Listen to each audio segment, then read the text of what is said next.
Chapter 5. Lee pushes north. The Army of Northern Virginia was organized into 3 infantry corps. Each corps contained about 21,000 men. It was divided into 3 divisions. The icons on my maps that show Confederate infantry, they represent divisions.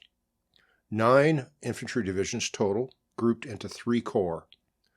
For the march north, it seems that Lee created different roles for each of the 3 corps. One of his corps commanders, James Longstreet, was a highly trusted veteran, but the other 2, Ambrose Powell, A.P. Hill, and Richard Ewell, were new in their role. Neither Hill nor Ewell had ever commanded a force larger than a division. First, for the march north, Ewell's corps led the way. That corps contained most of the veterans of Jackson's 1862 Valley Campaign. They were men who knew the region they were marching into, and they had a proven ability to cover long distances day after day. Second, Longstreet's corps contained 3 veteran divisions, and that corps guarded the Army's right flank and rear, preventing Hooker from learning where the Army was headed and protecting Lee's communication and supply lines. Finally, Hill's corps was the Army's least experienced, and it followed Ewell's corps toward Pennsylvania. The irony is that at the end of the march north, Hill's corps was at the front when Lee feinted to the east on the 29th and 30th. As Bradley Gottfried wrote in Brigades of Gettysburg, quote, "Fate would have Lee's least experienced corps lead the advance toward Gettysburg, with perhaps his least experienced division commander in the lead," unquote. Take about 90 seconds here and see how these roles play out in the animation. Start way back on June 10. Ewell's corps in green is down at Culpeper. See Washington, D.C. and the Potomac to the right, and the Shenandoah Valley in the center. And see the date counter at the top. On June 10, Ewell's corps left Culpeper and moved into the Shenandoah Valley via Chester Gap, which I'll mark with an X. Green leads the way. On the 15th, Longstreet's corps, highlighted in red, left Culpeper. They didn't follow Ewell's path. They trended more to the east, staying between Ewell and the Union Army. Red guards the flank. On the 18th, Hill's corps left Culpeper, and you see that they followed Ewell's route through Chester Gap into the valley. Black brings up the rear. And watch what happened between Hill's corps and Longstreet's corps between the 20th and 23rd. Those of you who are basketball fans, tell me this doesn't look like a pick-and-roll move. You see Hill's corps move around behind Longstreet's corps, and then as soon as they're safely on their way, Longstreet's corps followed, apparently guarding Hill's rear. I'll shift the view north here to look at Lee's army crossing the Potomac. The Potomac is in the middle of the screen, with Harper's Ferry here. Lee's army crossed the Potomac River into Maryland above Harper's Ferry at Williamsport and Shepherdstown. There were no bridges. The army waded across in high spirits. Bands played, and the troops sang. At Shepherdstown, the water was waist deep. At Williamsport, it was shoulder deep. The 2 fords were far enough apart that Lee's columns could march on parallel roads without interfering with each other. On the north side, the roads from the 2 fords converged at Hagerstown, making it easier to concentrate the army before moving ahead into Pennsylvania. I'll restart the animation on June 14. Ewell's corps is highlighted in green. While Early's and Johnson's divisions attacked Winchester, Rodes's division continued north and crossed the Potomac at Williamsport. Later, Johnson's division crossed at Shepherdstown on the 18th, and then Early's division crossed on the 22nd. Notice that the town of Sharpsburg was just across the river. The Battle of Antietam was fought near there in the fall of the previous year, September 1862. There was a cemetery at Sharpsburg where Confederate troops were buried. Harry Fans, in his book, Gettysburg the First Day, wrote that a couple of regiments from Early's division, after crossing the river, stopped at the battlefield and held a memorial service at the graves of comrades who were killed there. And notice that also on that same day, Rodes's division up here began the invasion of Pennsylvania ending their day at Greencastle. Hill's Corps crossed at Shepherdstown on the 24th and 25th.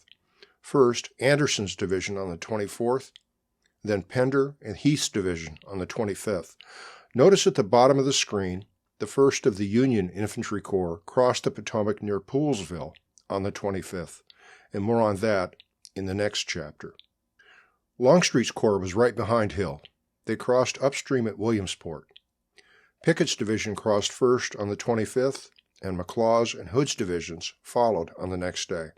The last of Lee's infantry was across the border into Pennsylvania on the 27th. It seems General Lee did not know that Hooker's Army of the Potomac was not far behind, also across the Potomac, and gathering around Frederick in Maryland.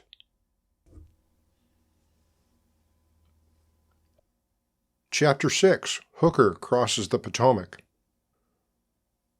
This map shows unit positions at the end of the day on June 24. It's very similar to the map from the previous chapter. Washington, D.C. is to the right, and the Potomac runs across the map here. Harper's Ferry is here.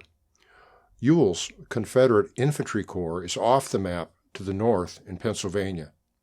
Another Confederate corps, Hill's Corps, is in the midst of crossing the river. See their 3 divisions here, and the 3 divisions in Longstreet's Corps are approaching the river here. Stewart's Cavalry Division is just about to start their ride around the Union Army. They're at Salem, down here. The Federal Army crossed the Potomac between Harper's Ferry and Washington, D.C. at Edwards Ferry here. They used 2 pontoon bridges, as you see in this map, copied with permission from Philip Lano's book, Gettysburg Campaign Atlas. Hooker's advanced wing, the 1st, 3rd, and 11th Corps, crossed first on June 25. See this animation from June 23 to the 25th. The display here gets very busy, so I deleted all the Federal Corps except the 3 in the advanced wing, and those corps are highlighted: 11th Corps in black, 1st Corps in red, 3rd Corps in green. The 11th Corps crossed first, and then Stahell's Cavalry Division forded the river downstream at Young's Island here, and then the 1st Corps and 3rd Corps crossed. The other 4 corps and Gregg's and Buford's cavalry divisions crossed on the 26th and 27th, which you can see in this animation covering June 26 and 27. The other U.S. Corps are deleted here, and the 6th Corps is highlighted in black, the 2nd Corps in red, 5th Corps in green, and the 12th Corps is in blue. Notice also Stewart's Confederate Cavalry Division crossing the Potomac at Rouser's Ford on the 27th.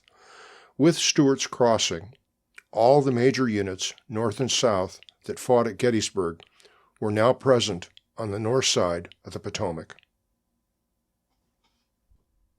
Chapter 7. Stewart's Incredible Journey. General Stewart was commander of the Army of Northern Virginia's Cavalry Division, and at the same time, Stewart was General Lee's de facto intelligence chief. If Stewart was gone, Lee may not have had any other source for dependable information about enemy movements, strength, and plans. On June 22, when Stewart's battles near Aldie and Upperville were over, Lee ordered Stewart to move north and join up with the right flank of Ewell's Corps. This map shows the situation that evening. At that time, Ewell's Corps was across the Potomac and on their way into Pennsylvania. See Baltimore and Washington, D.C. here, and Gettysburg here. The blue icons are Federal troops, gray are Confederate. Ewell's Corps, which is where Stewart was supposed to go, was up here, and Stewart down here on June 23. No problem. But, according to Stephen Sears in his book Gettysburg, it was General Lee who suggested that perhaps Stewart might pass by the enemy's rear if he could get through. And then Major John Mosby, who was a trusted scout for Stewart, told him that yes, the way was clear. And here's what happened. Look at his actual route. There were skirmishes all along the way, starting here, and then 2 big ones were here at Westminster and here at Hanover. Notice how Stewart kept getting pushed to the east. I'll use the animation starting on June 24 and we'll follow the action. Stewart has 6 cavalry brigades in his division. He took 3 of the 6 with him on this ride, and Stewart left the rest of the division with General Lee. Stewart's 3-brigade division is highlighted in red here. On June 25, Stewart passed through Thoroughfare Gap.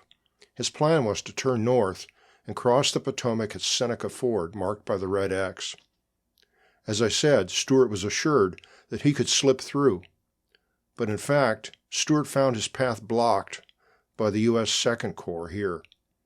Also notice the 6th Corps off to the east. Everywhere he turned, his path was blocked by Federal troops moving north. What to do? Philip Lano, in his book, Gettysburg Campaign Atlas, points out that even if Stewart had chosen to retrace his steps and move back northwest after being blocked by the 2nd Corps, that path was now blocked by other Federal units. And Lano concludes, quote, Stewart cannot fulfill Lee's orders, unquote.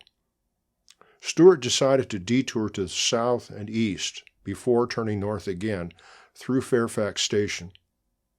At this point, notice that Lee's army was now moving into Pennsylvania, while Stewart was still stuck on the south side of the Potomac. Late on the night of the 27th, Stewart's troopers began to force their way across Rouser's Ford on the Potomac. The next day was June 28, and the 28th was a big day in the run-up to the Battle of Gettysburg. At around 3 a.m. on the 28th, Stewart got all of his troopers and equipment across the Potomac. Also around 3 a.m., Union General Meade was notified he was now commander of the Union Army and Hooker was out. Around 10 that evening, Confederate General Longstreet learned that the Union Army was not in Virginia, but in fact was near Frederick in Maryland and moving north.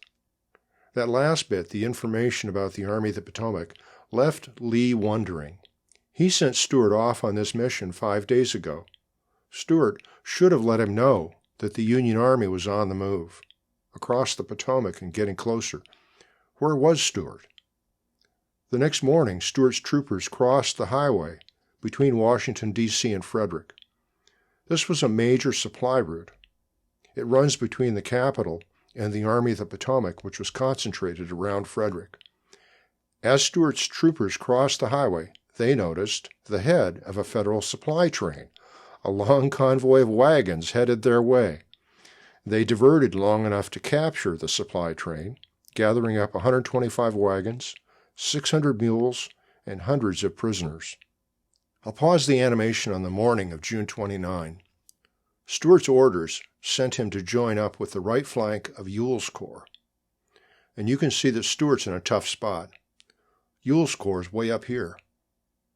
And notice the 2 Federal cavalry divisions up ahead, guarding the Union Army's right. Stewart had just crossed the Potomac 2 nights earlier, and the previous morning Stewart had captured a supply train on the Capitol's doorstep. How much did those Union cavalry guys know? Stewart continued north, and as he approached Westminster, was attacked by troopers from Gregg's cavalry division. The Union troops were outnumbered, were driven away, and Stewart rode on. The next day was June 30. Edwin Coddington wrote in his book, The Gettysburg Campaign, that June 30 was, quote, a day of frustration, if not catastrophe, for Stewart, unquote.